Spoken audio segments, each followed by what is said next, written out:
Hey, what's happening, folks? Happy Friday. We are down to two MLB games today. Early in the day, we got the Marlins in Chicago taking on the Chicago Cubs. Weather there in the Midwest, cold. The wind doesn't seem to be a major factor for this game. Meanwhile, West Coast game in San Diego. We got the Cards taking on the Padres, game 3. Winner advances in the playoffs. I'm sure most of you guys know that by now. Nice hitting weather down there. Plus, we've seen 31 combined total runs in that series. And when there has been so much quality pitching and not a lot of offense, seems like a spot to go for a little bit of offense. So, being as that we don't do write-ups for two-game slates, there's going to be no members-only video. I just wanted to put out a very short video on what my thoughts are on the Draftkings two-game slate for MLB today. Like I said, this game has been 11-9 and 7-4. The warm weather down there is advantage for the hitting as it is right now. Also, guys, don't forget to check out the new overlay matchup shop. Go to the website, overlaydfs.com. Enter the matchup shop. Select a league. We got NFL. We got MLB. We got NBA.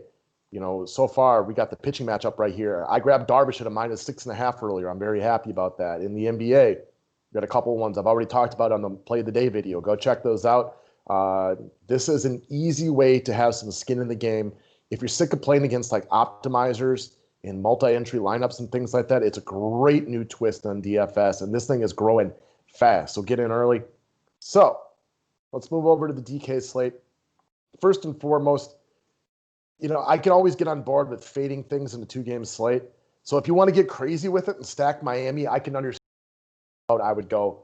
But I get it if you're trying to be super contrarian, because I have to assume Darvish's ownership on this two-game slate is going to be well over 90%. I mean, this is going to be probably as close to 100% ownership of one pitcher that you will ever see on a two-game slate. So if you're trying to get nuts with it and just hope Darvish crashes, I get it. Not where I'm going to go, but you're going to be one of the very, very few people to do it.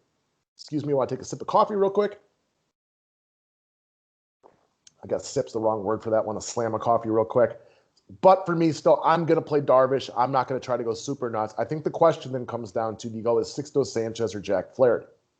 Now, Flaherty is obviously the better pitcher. He's a guy that both Bellman and I like a ton. But let's keep it real. He's not had a great season. He was in a big game a couple days ago against the Milwaukee Brewers. He was not very good. He was phenomenal at Pittsburgh before that. You know, I trust him than I do more than I do Sixto, but you want to know who else I trust?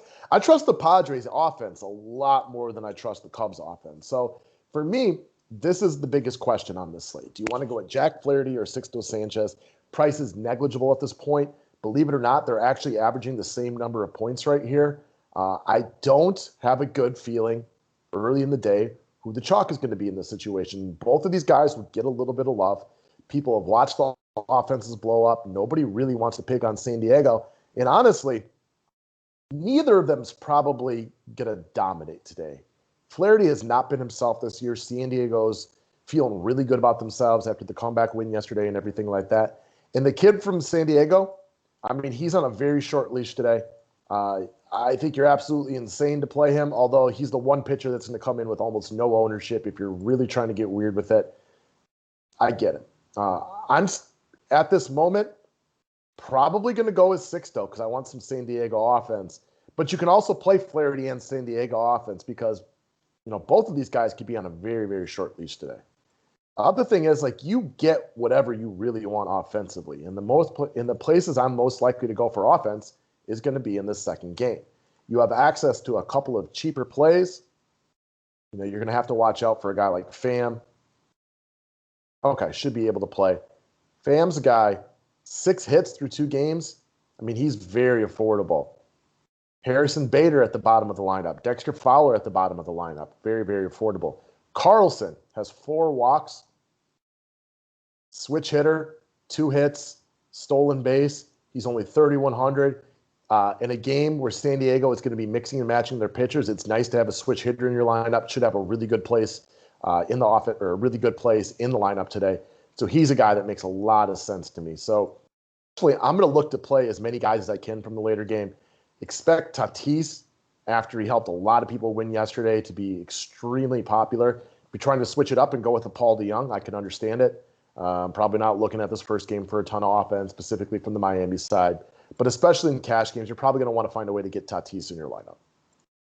First base, Paul Goldschmidt having a real nice series. Probably going to want to try to find a way to get him in your lineup.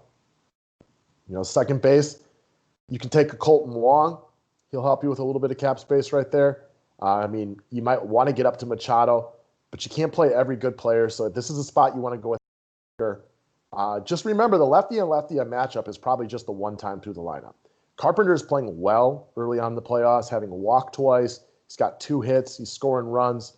Again, I'd rather play Machado, but you can't pay up to every single person. So that's a spot where I specifically don't mind going down to Matt Carpenter. Great game yesterday, Will Myers. Tommy Pham is a guy that I would probably be looking to get into my lineup right here. He's playing well and has a lot of upside with the speed and power. Yadier Molina, 5 hits, rested. That's a guy I probably would want to get in there. And then you kind of have to make your decisions on second base from outfield from there. But I am definitely putting more offense into the second game. No questions about it. Better offensive teams, better hitting weather. Cardinals step up in big situations. I'm excited for the second game. And I don't have a ton of love for the first game. Now, Sixto did not close the season very well. So if you would rather go with some Cubs bats, I understand it. Their starting lineup is out already. I don't have a ton of faith in the Cubs offense.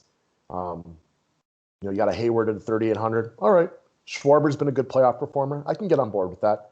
And I expect most people to pound the offense in the second game. So if you want to get insane, pound offense in the first game. But I honestly feel like that's just a situation where you're trying too hard to be contrarian. That's just my personal thoughts. Been wrong before. I'm sure I'll be wrong again. But that's the way I look at the slate early on. I think the biggest question comes back to what we started with, which is going to be the starting pitchers. I can't get off of you personally. I get it if you just like to play, because, that would be the biggest edge on the slate. Because Darvish is going to be over 90% owned on the slate, in my opinion. And if you want to go with Flaherty and Sixto and be different and play some Miami guys, cool. I get it. You are going to be alone. And if that works for you, you should be really sitting pretty in your GPPs. But that's also a bet that there's a reason nobody else is doing it. So, take from that what you will. Best of luck today. We'll be talking some football in a little while. Just wanted to shoot out a little bit of information on baseball. In the meantime, have yourself a wonderful Friday, and I'll speak with you guys again soon.